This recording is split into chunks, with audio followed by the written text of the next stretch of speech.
hoje nós vamos responder uma das perguntas mais polêmicas em relação à doutrina da Igreja Católica. E teremos uma ajuda dele, o queridinho de vocês, Padre Paulo Ricardo. Então fica comigo até o final do vídeo para você entender sobre o que é esse assunto. Mas antes, não esqueça que você deve fazer seus comentários, mas faça ele seguindo essas regrinhas aqui, tá bom? Não esquece também o meu joinha, se inscrever no canal e ativar o seu sininho. E existe um botão aqui que pode aparecer do nada que chama hypar. Se ele aparecer, você clica. E a vocês que já clicaram, meu muito obrigada. Muitas pessoas acusam a Igreja Católica de ter mudado seu ensinamento em relação à pena de morte. E aí o pessoal acusa, principalmente o Papa Francisco, que fez uma alteração no texto sobre esse tema em 2017, acusam ele de ter mudado totalmente a doutrina da Igreja Católica e não considerar tudo aquilo que foi tradição na Igreja. O Padre Paulo Ricardo já fez um vídeo respondendo a isso há um tempo atrás e que se enquadra perfeitamente nessa questão. E é sobre isso que nós vamos ver o react de hoje, tá bom?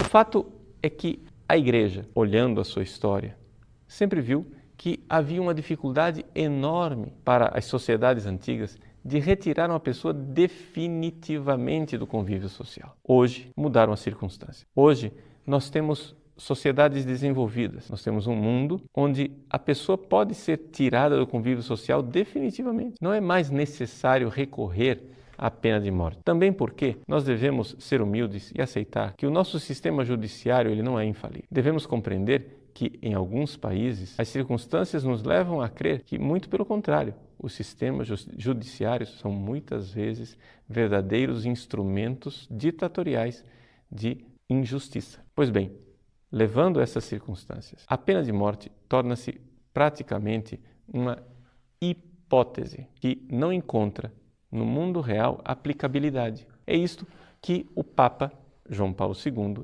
explica na sua encíclica Evangelium Vitae, no número 56, que, teoricamente, a pena de morte continua sendo algo legítimo, mas no mundo atual de uma sociedade desenvolvida, ela não encontra praticamente aplicação. É assim que nós devemos olhar para as circunstâncias. Se você quiser um resumo desse ensinamento do Papa João Paulo II, você pode encontrar isso de forma bastante clara e concisa no Catecismo da Igreja Católica, no número 2267. Olha o catecismo amarelinho aí, gente. No primeiro parágrafo, a Igreja coloca com toda clareza o seu ensino tradicional. Pena de morte é algo que é possível. Existe uma possibilidade legítima do recurso à pena de morte. Mas no segundo parágrafo, a Igreja coloca a questão das circunstâncias. E na realidade das circunstâncias, então, é que nós não encontramos aplicação real para essa hipótese. No mundo atual, é possível uma legítima e proporcionada defesa da sociedade contra o injusto agressor, retirando essa pessoa do convívio social sem que nós tenhamos que recorrer à pena de morte. Este é o ensinamento da Igreja. Além disso, gostaria de acrescentar algo mais, olhando o todo da encíclica Evangelium Vitae, do bem-aventurado Papa João Paulo II. Vamos nos lembrar que nós estamos numa cultura de morte. E dentro desta realidade da cultura de morte, o mundo no qual nós vivemos hoje é muito mais parecido ao mundo da Roma pagã antiga do que com o mundo cristão medieval. Ou seja, na Roma pagã antiga, os primeiros cristãos se recusavam de prestar serviço militar e de exercer o cargo da magistratura, porque eles sabiam que tanto o exército romano como a magistratura romana eram instrumentos de injustiça.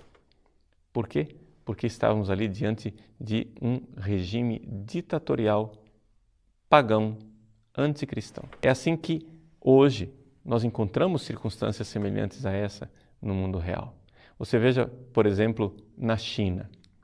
Segundo os dados da Anistia Internacional de 2011, a China comunista é o governo que mais aplica a pena de morte. A tal ponto que a China resolveu não veicular mais os dados de pena capital no seu país. Até 2008, nós tínhamos a informação de que cerca de 7.000 pessoas eram condenadas à morte na China. A partir de 2009, não temos mais informação, sabemos que são milhares e milhares de pessoas e que isso tem crescido geometricamente. Ficou feio para a China, dentro do cenário internacional, dizer que está aplicando a pena de morte. Por quê?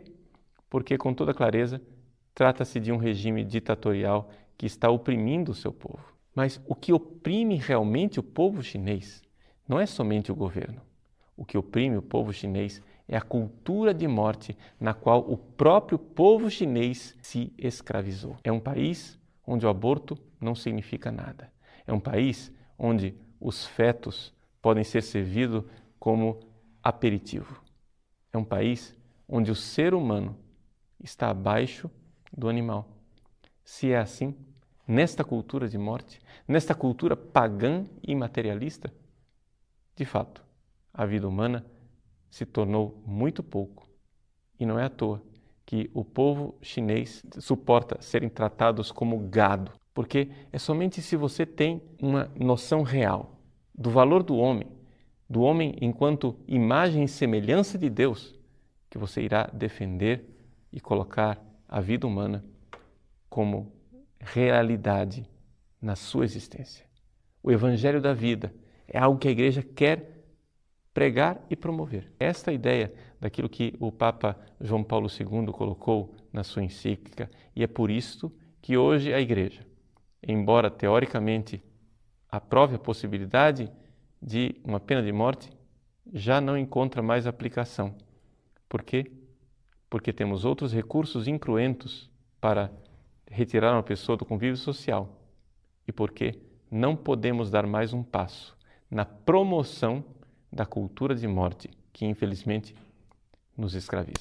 Só pra, antes que o pessoal fale, esse vídeo é de 2012. Só em 2017 é que o Papa Francisco fez uma alteração no texto do catecismo. Então, o catecismo, que antigamente entendia como uma hipótese, em 2017, diante de todas essas situações que o padre Paulo Ricardo trouxe aí, o que o Papa Francisco fez? Ele fez uma alteração no texto. Então, como que era o texto antes? Contudo, se os processos não sangrentos bastarem para defender e proteger do agressor a segurança das pessoas, a autoridade deve servir-se somente desses processos, porquanto correspondem melhor às condições concretas do bem comum e são mais consentâneos com a dignidade da pessoa humana. Na verdade, nos nossos dias, devido às possibilidades do que dispõem os estados para reprimir eficazmente o crime, tornando inofensivo quem o comete, sem isso lhe retirar definitivamente a possibilidade de se redimir. Os casos em que se torna absolutamente necessário suprimir o réu são já muito raros, se não mesmo praticamente inexistentes. Então, antigamente, esse era a segunda e a terceira parte do catecismo. Depois de 2017 é que a Igreja fez essa alteração no texto por meio de Papa Francisco. Então, vamos lá. Durante muito tempo, considerou-se o recurso à pena de morte por parte da autoridade legítima, depois de um processo regular, como uma resposta adequada à gravidade de alguns delitos e um meio aceitável, ainda que extremo, para a tutela do bem comum. Hoje, vai se tornando cada vez mais viva a consciência de que a dignidade da pessoa não se perde, mesmo depois de ter cometido crimes gravíssimos. Além disso, difundiu-se uma nova compreensão do sentido das sanções penais por parte do Estado. Por fim, foram desenvolvidos sistemas de detenção mais eficazes que garantem a indispensável defesa do cidadão, sem, ao mesmo tempo, tirar definitivamente ao réu a possibilidade de se redimir. Por isso, a Igreja ensina à luz do Evangelho que a pena de morte é inadmissível, porque atenta contra a inviolabilidade e dignidade da pessoa. Esse daqui é o discurso do Papa Francisco no dia 11 de outubro de 2017. E empenha-se com determinação a favor da sua abolição em todo o mundo. Por que eu trouxe isso aqui, Esse é um dos pontos que o pessoal mais fica nervoso, oriçado, porque o Papa Francisco mudou, porque o Concílio Vaticano mudou. Mas na realidade, gente, nós fomos aprendendo com esse tempo, o ser humano foi aprendendo a lidar com as questões graves de outra maneira que não seja a violência. Então agora nós temos essa consciência. Antigamente não se tinha essa consciência. É a mesma coisa. Antigamente o homem tinha que caçar a sua própria presa. Hoje nós não precisamos mais. Por quê? Porque existem empresas que matam os bois para nós podermos comer, né, quem come carne, enfim. Então, como o padre Paulo Ricardo trouxe aí, não é que mudou-se o ensinamento no sentido ruim, mas mudou-se o entendimento sobre essa questão. E também algumas questões mudaram. Não é que o modernismo trouxe uma mudança na doutrina católica. Todas as vezes que eu vejo em relação à pena de morte, as pessoas sendo a favor, de certa forma, muitas pessoas cristãs católicas brigando, falando que o Concílio Vaticano II mudou a doutrina sobre a pena de morte, que tinha que ter ainda pena de morte, eu me assusto com o tipo de cristãos que nós estamos sendo. Aliás, o padre Paulo Ricardo trouxe aí no final, né, sobre a cultura de morte. Porque se eu e você defendemos, né, e muitas pessoas que defendem a questão da pena de morte, que ela ainda exista, que a igreja ainda considere isso uma possibilidade, são as mesmas pessoas que são contra o aborto. Só que a dignidade da pessoa começa lá quando somos uma minhoquinha até o fim da vida. A nossa dignidade não vai se perder, seja lá, né? Aliás, isso é doutrina da igreja. Independente do crime que você cometa, nós sempre teremos uma dignidade. E isso não quer dizer que você vai passar pano para os erros cometidos, mas você vai agir de uma forma mais inteligente para que ou a pessoa seja redimida ou para que ela aprenda ou para que ela tenha um castigo que não fira a dignidade da pessoa. Nós que gostamos tanto de falar que o mundo quer tomar o poder de Deus, nós como cristãos católicos estamos querendo impor uma ação que se colocar no poder de Deus, tirar a vida de uma pessoa. E nós não podemos tirar, nós não temos este poder nem esse direito de tirar a vida de alguém. Claro, a igreja ainda tem a questão da legítima defesa dentro do catecismo, isso não foi alterado, né? Mas aí é uma outra circunstância, como o padre Paulo Ricardo disse. Então, em relação ao catecismo, a pena de morte, não, a igreja não mudou, não é que ela apagou o que era antigamente, é que algumas coisas mudaram e hoje já não são mais necessários. O que nós temos que pensar, assim, colocar a mão na consciência, é se nós, como cristãos, estamos mais prontos para guerrear com a doutrina da igreja, contra algo que é legítimo e dentro do evangelho, ou se nós vamos começar a nos comportar como verdadeiros cristãos, a favor do evangelho, a favor da vida, como nós tanto gostamos de pregar na internet. Então a gente acaba sendo exatamente como aquelas pessoas que a gente acusa, os famosos progressistas, né? A gente acusa que eles são contraditórios e nós vamos começar a somos contraditórios também, né? E um outro ponto aqui que eu queria só mencionar, olha só, muitas pessoas, né, dizendo que o catecismo tem erros. Esse ponto aí da pena de morte não é um erro, tá?